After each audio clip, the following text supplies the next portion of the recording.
tragedi kemanusiaan kembali terjadi di Semanggi yang terkenal dengan tragedi Semanggi 1. Yang sampai saat ini pun belum terselesaikan penyelesaiannya bagi korban-korban dan korban yang sudah tewas.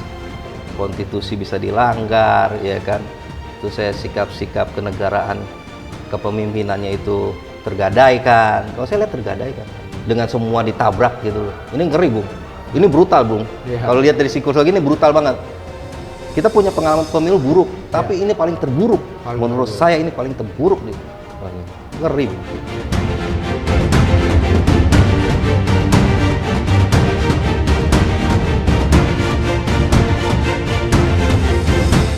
Iya, ketemu lagi dalam program Gerak-Gerik, karena setiap yang bergerak pasti ada yang bergerik juga. Nah, kita kali ini kembali membicarakan mengenai kekerasan negara nih. Kalau misalnya memang Orde Baru kembali bangkit ke depannya, dan saya nggak sendiri, ada teman saya, Bung Iing. Apa kabar, Bung? Luar biasa. Dan harus bergerak. Bergerak lagi. Oke, ini Bung Iing adalah salah satu korban dulu ya. Jadinya dia punya organisasi namanya Aliansi Korban Kekerasan Negara ya, Bung. Siap. Aktivis 98 juga, dan karena dia korban, nah tapi korbannya gimana? Bisa cerita nggak, Bung? Ya, sama-sama lah, kita dulu pernah bergerak juga bersama. Ya. Saat itu kita bentuk lagi kalau nggak salah gerakan mahasiswa Pamret ya. Pamret. Kita aksi di depan Atma Jaya. Itu dulu menolak sidang istimewa karena itu bagian dari rentetan nongolnya Orde Baru. Ya. Nah, jelang itulah penolakan akhirnya kita bisa temu sampai Atma Jaya. Besok kita aksi ya. Sorenya kejadian lah tragedi kemanusiaan kembali terjadi di Semanggi yang terkenal dengan tragedi Semanggi 1. Yang sampai saat ini pun belum terselesaikan penyelesaiannya bagi korban-korban dan korban yang sudah tewas. Seperti itu. Apa yang lo alami secara pribadi? Ya, kalau secara pribadi kita merasakan apa namanya, untuk sekarang apa nanti kejadian misalnya? Yang pas kejadian Semanggi. Kalau alami sih ya trauma lah pasti ada. Trauma itu terjadi. Trauma itu pernah terjadi pas kita mau balik lagi ke kampus, normal jalanan itu pasti ada trauma di situ. Getar-getar aura, kekerasan masih ada. Itu saya alami hampir. Karena jalur kuliah saya dari Cawang ke arah Pulau Gadung. Itu masih lewat Semanggi, dan itu menjadi trauma sendiri. Ada sisi trauma itu hampir 2 minggu lah. Trauma itu. Sempat nggak bisa jalan ya, lo ya? Ya sempat lah, cuma sebulan lah saya. Sebulan ya bisa jalan. Nah, kalau misalnya melihat kejadian kekerasan demi kekerasan saat Orde Baru, ini kan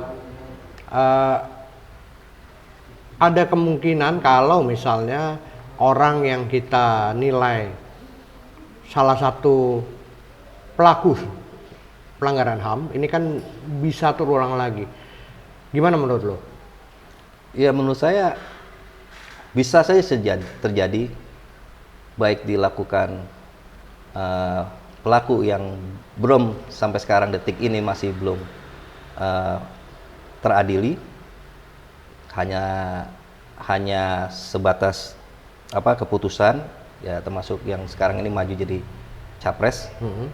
Itu bisa saja terjadi, karena saya merasa hal-hal masalah kemanusiaan pasca reformasi itu sampai sekarang pun tidak pernah terselesaikan. Nah, jadi masih ada kekuatan-kekuatan dari Orde Baru yang sekarang ini saya pikir cukup masif, ditambah lagi gejolak-gejolak politik yang semakin tidak beraturan terhadap tatanan negara kita, itu bisa saja terjadi.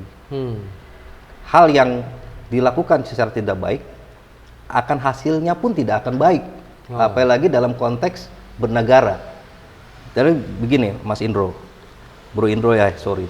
Jadi istilahnya kalau kita punya apa namanya, punya masalah terhadap kemanusiaan dalam suatu sejarah bangsa dan itu belum terungkap, siklus itu akan terus berulang. Ya. Siklus itu akan terus berulang. Karena apa? Kekuasaan itu yang dituju hanyalah kekuasaan toh, ya kan?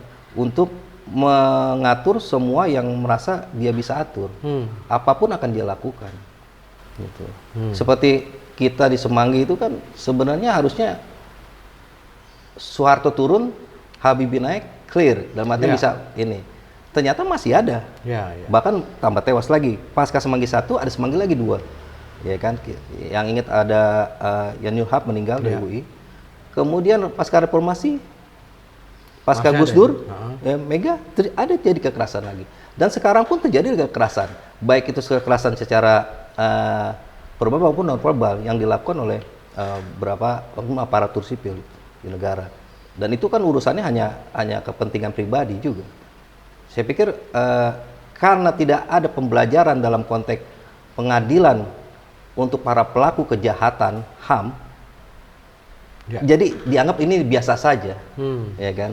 Ini biasa aja. Ini cukup mengerikan dalam sejarah bangsa yang ingin berubah, yang ingin menuju kejayaan yang lebih baik di kancah dunia. Tapi kita ini sekarang ini saya pikir lebih jauh lebih parah, lebih mundur menyelesaikan hal ini, ya kan? Kalau AKRA sendiri apa yang dilakukan untuk misalnya penuntasan kasus-kasus pelanggaran HAM? Ya, AKRA sejak awal 99 itu dibuat, ada beberapa kampus. Waktu itu kita di Atmajaya tepatnya membuat nama AKRA, yaitu Aliansi Korban Kekerasan Negara. Bagaimana untuk mengawal kasus ini sampai menyelesaikan para pelaku yang bertanggung jawab atas kekerasan tersebut. Jadi saya pikir hanya prajurit-prajurit biasa yang dikorbankan itu kan cukup miris juga.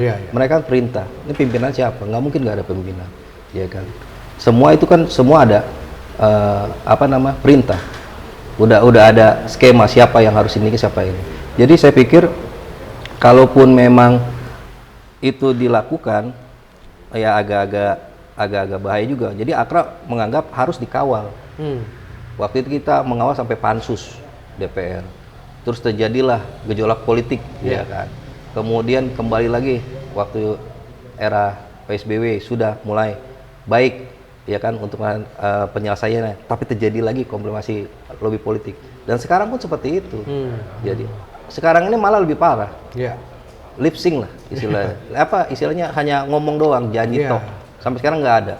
Bahkan yang paling miris sekali, saya melihat beberapa postingan di media itu, saya cukup dekat dengan termasuk ibu orang tua korban dari Atmajaya, Bu Wawan ya, dan beberapa korban. Bu Sumasi. Saya lihat itu sampai dia dianggap bagian dari kepentingan. Padahal kita tahu sendiri, sejak putranya tewas sampai bersama-sama kami melakukan aksi bersama penuntutan, sampai melakukan roadshow ke daerah maupun ke Eropa kita. Waktu itu AKRA sempat bikin film tentang kekerasan negara sampai Eropa.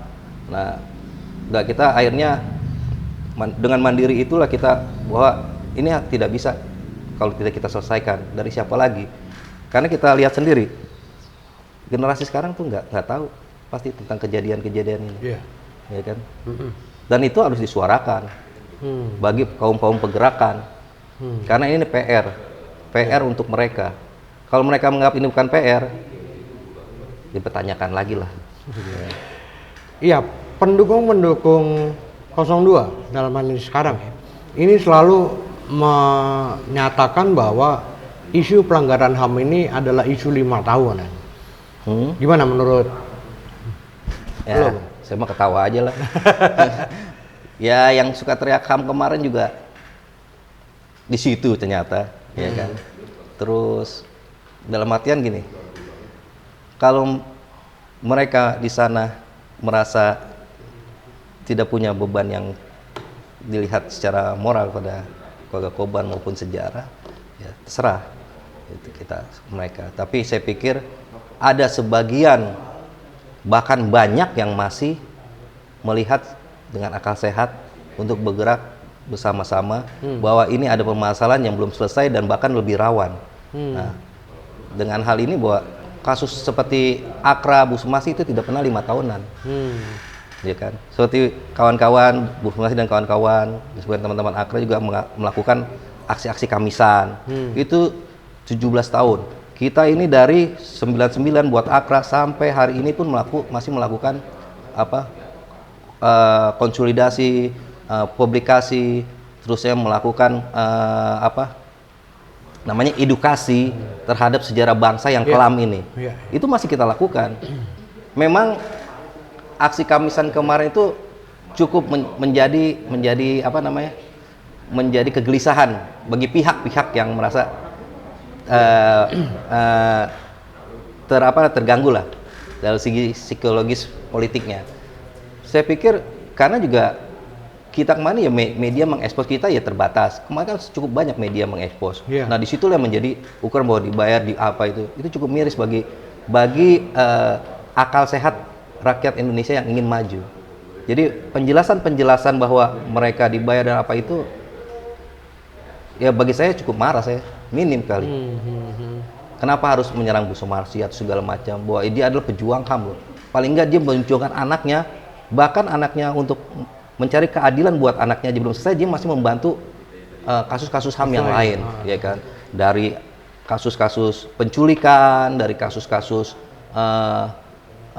penggusuran dan lain-lain, itu masih orang tua korban masih lakukan. Bahkan teman-teman yang nggak tahu ya, yang bergerak kemarin masih minim untuk melakukannya. Bahkan sampai diserang buzzer ya. Iya, makanya itu yang saya cukup miris itu. Saya sempat saya bilang beberapa teman-teman ada grup 98, saya bilang ini tidak bisa dibiarkan.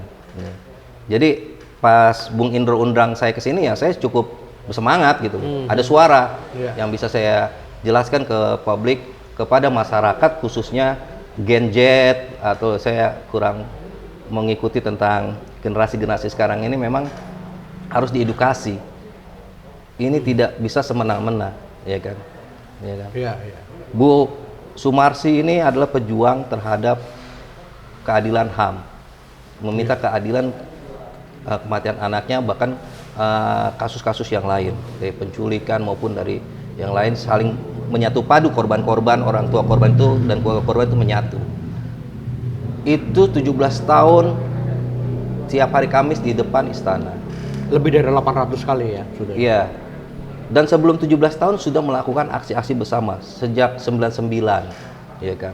Sampai saya ingat saya buat film itu, dokumentasi itu Akra itu tentang perjuangan orang tua, spirit orang tua dalam menyelesaikan kasus HAM. Beliau lah sempat saya beli film itu.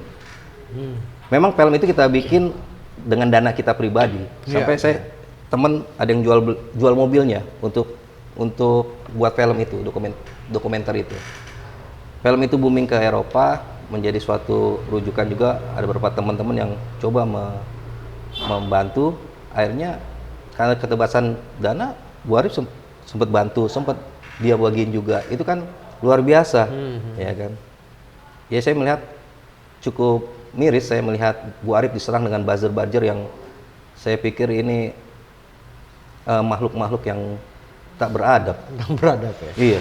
Saya bilang, lebih baik tetap muka sama kita itu kan lebih baik ya kan, daripada nyerang-nyerang gitu orang tua ini. Anaknya sudah jadi korban, menuntut sampai sekarang keadilan belum diharapkan, sudah dijanjikan, oh iya saya ingat, Pak Jokowi itu kan juga melakukan itu. Dia kan melakukan bahwa HAM yang lakukan, dan saya sempat marah pada saya itu. Saya sempat menjaga jangan sampai tertarik gitu. Tapi kalau sekarang akhirnya saya harus turun lagi ke lapangan untuk menyelesaikan bagaimana kebusukan dari politik-politik yang dilakukan Jokowi kali ini, itu harus kita suarakan. Ya kan? Masalahnya kemarin dia memakai istilah, kalau kita lihat di cuplikan-cuplikan media mensos itu kan ada bahwa tidak terlibat HAM, tidak punya cacat sejarah. Itu kan sangat naif. Itu sangat mengerikan, saya pikir seperti itu. Termasuk mungkin kepres tentang peristiwa-peristiwa pelanggaran HAM yang terjadi ini ya, hanya lip service, dan ini berusaha melakukan rekonsiliasi tanpa ada upaya kebenaran yang diungkap ya. Iya, ada beberapa pasal memang agak loncat, ada saya lupa poin apa itu yang harusnya ada tersangkanya atau apanya itu tidak ada. Ya kan? Itu lucu juga. Kepres-kepres yang mendadak-mendadak itu kepres juga. Jadi kalaupun memang mau ada islah atau apa, ya istilahnya kita bukan membuka aib ya. Tapi tragedi ini ada lagi anak bangsa. Tragedi ini jangan sampai terulang lagi, ya kita bongkar dalam hal kasusnya ini seperti apa. Oke, ini kasus seperti ini, tuntutannya mereka seperti ini, ada pelanggaran di situ. Oke, yang salah siapa? Oke, yang salah minta maaf. Biasanya langsung kan islah, ini enggak. Tiba-tiba islah, gimana caranya coba? Tidak ada pembuktian kebenaran. Ya. Itu kan sangat tidak mengedukasi dan menjadi cacat sejarah untuk bangsa Indonesia.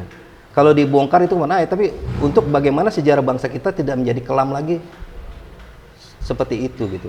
Karena kalau misalnya ini dibiarkan, siklus itu akan terjadi berulang. Karena menganggap biasa. Biasa gitu kan. Jadi ini hal-hal yang cukup mengerikan bagi akal sehat kita yang peduli terhadap bangsa ini, yang cinta terhadap bangsa ini, yang cinta terhadap demokrasi, yang cinta terhadap bagaimana nilai-nilai kemanusiaan itu diagungkan untuk berbangsa dan bernegara. Jadi ini tidak bisa disamakan dengan rekonsiliasi yang dilakukan di Afrika Selatan misalnya, karena kalau di Afrika Selatan kan ada pengakuan dari pelaku, ada permintaan maaf dari pelaku, nah itu baru dimaafkan. Dan ini kita bukan masalah dendam, tapi kan ini pembuktian kebenaran. Iya, iya Bung. Benar. Salah satunya ya bisa seperti itu. Dalam konteks ini harus dijelaskan kepada bangsa yang cukup besar, bangsa yang punya martabat tinggi terhadap nilai-nilai pejuang kita, bagaimana ingin memerdekakan negara ini. Jadi saya pikir kalau konteks seperti menyelesaikan seperti selembar kertas atau manggil dengan memberi sertifikat atau penghargaan, itu sama juga kita membohongi. Membohongi sisi nilai-nilai kebangsaan kita, ya kan? Nilai kemanusiaan yang adil dan beradab kita. Jadi disitulah kuncinya. Ya. Jadi kalau sejarah ini tidak dicatat dengan baik, maka kedepannya juga pun hasilnya tidak baik. Saya yakinin itu. Nah, kemarin itu seperti pengesahan bahwa Presiden Jokowi mendukung salah satu capres, di mana capresnya diduga melakukan pelanggaran HAM berat, penculikan aktivis, sementara wapresnya ini juga merusak konstitusi yang sudah ada sebenarnya. Nah, arahnya seperti itu bagaimana Bung? Menurut Bung, melihat hal itu? Ya, kita kembalilah kampanye-kampanye dia sebelum jadi presiden kan. Saya tidak punya catat sejarah istilahnya itu, gitu. Bahwa saya tidak melakukan pelanggaran HAM atau ada HASAM. Itu kan menyerang orang yang didukung sekarang. Orang yang didukung sekarang. Karena ada anaknya di situ. Nah, ini lebih ngeri lagi, Pak. Oligarki, dinasti ini berkumpul jadi satu. Nah, ini lebih mengerikan lagi. Karena apa? Adab dan malu itu sudah tidak ada. Ini cukup ngeri buat bangsa kita. Bukan masalah etika lagi. Etika udah jelas kok, nggak malu-malu lagi. Kita lihat sampai mau siap buat kampanye buat kandidat, ya kan? Walau kita tahu dengan diam pun kita tahu dia bergerak, apalagi dengan statement, ya kan? Kalau zaman Soeharto kan cuman kasih nengok sedikit bergerak. Ini terang-terangan. Ya. Dan itu lebih ngeri, Pak. Karena orang nggak punya malu itu lebih ngeri, Pak. Ya. Kemungkinan kalau ya naudzubillah min dzalik, semoga enggak ya. Mereka terpilih. Ini ada nggak arah untuk terjadinya kelanjutan pelanggaran HAM? Ya, saya pikir ada lah. Semua banyak kepentingan kok. Saya lihat di situ konstitusi bisa dilanggar, ya kan. Terus saya sikap-sikap kenegaraan kepemimpinannya itu tergadaikan. Kalau saya lihat tergadaikan, Pak. Karena untuk mengamankan mahkotanya kan. Ya kan, ini ngeri loh.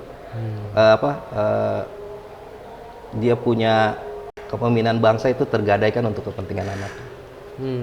Kepentingan bangsa kan kepentingan rakyat semua, Pak. Iya, Ya iya. kan? Kita rakyat, ya kan, mewakili semua ya, rakyat.